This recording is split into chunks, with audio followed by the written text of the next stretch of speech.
আসসালামু আলাইকুম ওয়া রাহমাতুল্লাহি ওয়া বারাকাতুহু। আজকে আমরা কাজা নামাজ সম্পর্কে আলোচনা শুনব। মানুষের জরুরতে কাজা নামাজ কাজা হতেই পারে। মহানবী সাল্লাল্লাহু আলাইহি ওয়াসাল্লামের জীবদ্দশায় দুই একবার নামাজ কাজা হয়েছে। আল্লাহ রাসূল আমাদেরকে শিক্ষা দিয়েছেন কিভাবে কাজা নামাজ আদায় করতে হবে। যদি কোনো ব্যক্তি ভুলে কিংবা শয়তানের ধোঁয়ায় পড়ে কোনো নামাজ ছেড়ে দেয় বা ছুটে যায়, তাহলে স্মরণ হওয়া মাত্রই যত দ্রুত সম্ভব তা কাজা আদায় করা জরুরি। কেননা শুধু তওবার দ্বারা ছুটে যাওয়া নামাজ মাফ হয় না। অনেক একটা সম্প্রদায় আছে, তাদের কাছে নামাজ কাজা হলে সেই নামাজ কাজা আদায় করতে হবে না। কাজা বলতে কোনো জিনিস নাই, এটা বলে থাকে। এটা সম্পূর্ণ বিভ্রান্তমূলক কথা। অবশ্যই কাজা নামাজ আদায় করা জরুরি। বরং বালেগ হওয়ার পর থেকে নিয়ে ছুটে যাওয়া সকল ফরজ ও বিতির নামাজের কাজা করা ওয়াজিব। বিনা ওজরে বিলম্ব করা গুনাহ।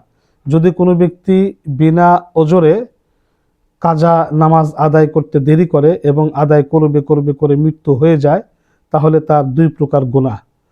এক নম্বর হচ্ছে নামাজ কাজা করার গুনাহ। দুই নম্বর হচ্ছে যে সুযোগ থাকা সত্ত্বেও বিলম্ব করার গুনাহ। তাই নামাজ কোনো অবস্থাতে কাজা করা যাবে না।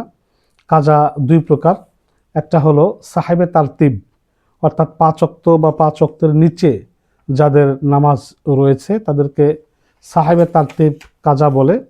আর একটা হলো 5 ওয়াক্ত বা 5-এর অধিক, বিতর সহ 5-এর অধিক যাদের নামাজ কাজা রয়েছে তাদেরকে সাহেবে তারতিবের বাহিরে বলা হয়, গায়রে সাহেবে তারতিব বলা হয়ে থাকে।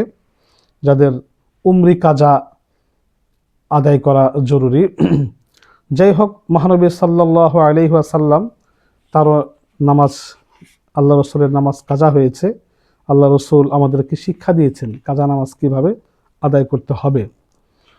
তো কাজা নামাজ তো দুই প্রকার, সাহেবে তারতিব ছাড়া। যদি সাহেবে তারতিব হয়, অর্থাৎ 5 ওয়াক্ত বা 5 ওয়াক্তের নিচে কাজা হয়, ফজর কাজা হলে জহরের আগে পড়তে হবে, জহর কাজা হলে আসরের আগে পড়তে হবে, আসর কাজা হলে মাগরিবের আগে পড়তে হবে, মাগরিব কাজা হলে এশার আগে পড়তে হবে, এশা কাজা হলে ফজরের আগে অবশ্যই পড়তে হবে। অর্থাৎ আরেক নামাজের আগেই আদায় করতে হবে যদি সাহেবে তারতিব 5 ওয়াক্তের নিচে নামাজ কাজা হয়ে থাকে। আর একটা হলো সাহেবে কারো তারতিব না, কারো জিম্মায় 6 বা তার অধিক নামাজ কাজা আছে, তখন সে আর সাহেবে তারতিব থাকবে না। তখন সাহেবে তারতিবের হুকুম তার উপর আর প্রযোজ্য হবে না। এখন সে কাজা নামাজ রেখেই অক্তিয়া নামাজ আদায় করতে পারবে।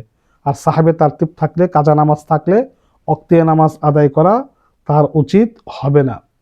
কাজা নামাজ নিষিদ্ধ অক্ত ছাড়া যে কোনো সময় আদায় করা জায়েজ। নিষিদ্ধ বা হারাম অক্ত হলো সূর্য যখন ওঠে, সূর্য যখন ডুবে এবং সূর্য যখন মাথার উপরে থাকে, এই 3 সময় নামাজ পড়া হারাম। আর কয়েক সময় নামাজ পড়া মাকরু, যেমন ফজরের পর থেকে সূর্য উদয় হওয়া পর্যন্ত, আসরের পর থেকে নিয়ে একবারে এই মাগরিব পর্যন্ত, আবার ফজরের অক্ত হওয়া থেকে নিয়ে ফজরের জামাত পর্যন্ত। এই সময় কোনো নফল পড়া যাবে না, তবে যে কোনো কাজা নামাজ পড়া যাবে, যে কোনো কাজা নামাজ আদায় করা যাবে।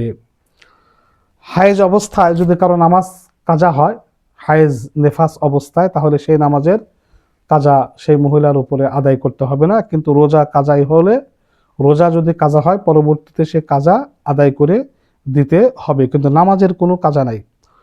শুধু তওবার দ্বারা কাজা নামাজ মাফ হবে না। যেমনিভাবে পাওনাদারের টাকা পয়সা শুধু তওবার দ্বারা মাফ হয় না, বরং তাকে ফেরত দেওয়া ফরজ, অনুরূপভাবে যে কোনো ফরজ ইবাদতও, যেমন ফরজ নামাজ, রোজা, হজ, যাকাত ইত্যাদি শুধু তওবার দ্বারা মাফ হয় না, বরং এগুলো কাজা আদায় করাও ফরজ। উল্লেখ্য যে নির্দিষ্ট সময়ে আল্লাহর হুকুম পালন না করার জন্য কাজা আদায়ের সাথে সাথে তওবা করা এবং সাদকা করাও জরুরি। মাকরু ওক্তে কাজা নামাজ আদায় করা মানে যাবে, যেরকম আসরের পর থেকে মাগরিব পর্যন্ত, এই ফজরের পর থেকে সূর্য উদয় হওয়া পর্যন্ত কাজা নামাজ আদায় করা যাবে। বিতির, কাজায় নামাজ, তেলাওয়াতে সেজদা, জানাজার নামাজ সব আদায় করা যাবে, কিন্তু কোনো নফল আদায় করা যাবে না। কাজা নামাজের জন্য কোনো আজান একামত নেই। একাকে যখন আদায় করবে কোনো আজান একামত নেই। কিন্তু যদি জামাতে কোনো কাজা নামাজ আদায় করা হয়, যেটা সাহেবে তারতিবের মধ্যে, সেটা আজান একামত দিতে হবে বা দেওয়া জরুরি। কাজা নামাজের সূরা কেরাত কিভাবে পড়বে?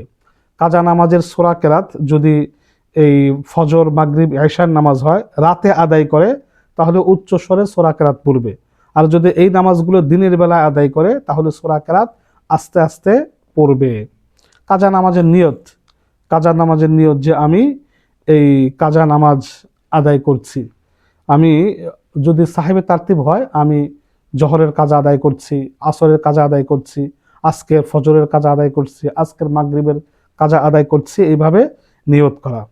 কাজা উমরি কাজা যদি হয়, অর্থাৎ অনেক আগের কাজা, কত নামাজ কাজা হয়েছে কোনো হিসাব নাই, বা একটা একটা অনুমান ভিত্তিক একটা হিসাব করে এইভাবে যদি কাজা আদায় করে, তাহলে বলবে আমার জীবনের প্রথম ফজরের যত কাজা নামাজ হয়েছে আমি পড়ছি, আমার জীবনের দ্বিতীয় ফজর পড়ছি, বা আমার জীবনের জহরের কাজা নামাজ আদায় করছি। পড়তে পড়তে মন যখন সায় দিবে যে আমার ফজর, জহর আদায় হয়ে গেছে, এই আসর আদায় করবে, মাগরিব আদায় করবে, তবে এই এই আসরের আগে আসর, মাগরিবের পরে মাগরিব, এশায়ের আগে এশা, এইভাবে করতে পারবে। আবার যে কোনো সময় যে কোনো সব ওয়াক্তের নামাজ একসাথে কাজা আদায় করতে পারবে। সুন্নত এবং নফলের কোনো কাজা নাই, শুধু ফরজের কাজা। ফজরের সুন্নতেরও কোনো কাজা নাই, শুধু ফরজগুলোর কাজা আদায় করতে হবে। বেতেরের কাজা আদায় করার সময় আমরা যে হাত উঠিয়ে দোয়া কুনুত পড়ি, সেই দোয়া কুনুত পড়ার আগে আল্লাহ আকবার বলতে হবে, কিন্তু হাত ওঠানো যাবে না, হাত ওঠানোর কোনো প্রয়োজন নাই, হাত ওঠানোর কোনো প্রয়োজন নেই।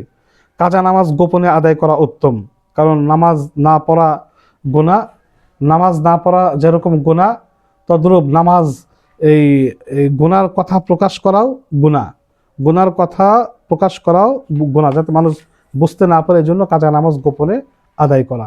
অবশ্যই কাজা নামাজ আমরা আমাদের উমরি কাজা যেগুলো রয়েছে সেগুলো আমরা অবশ্যই আদায় করার চেষ্টা করব। আমিন।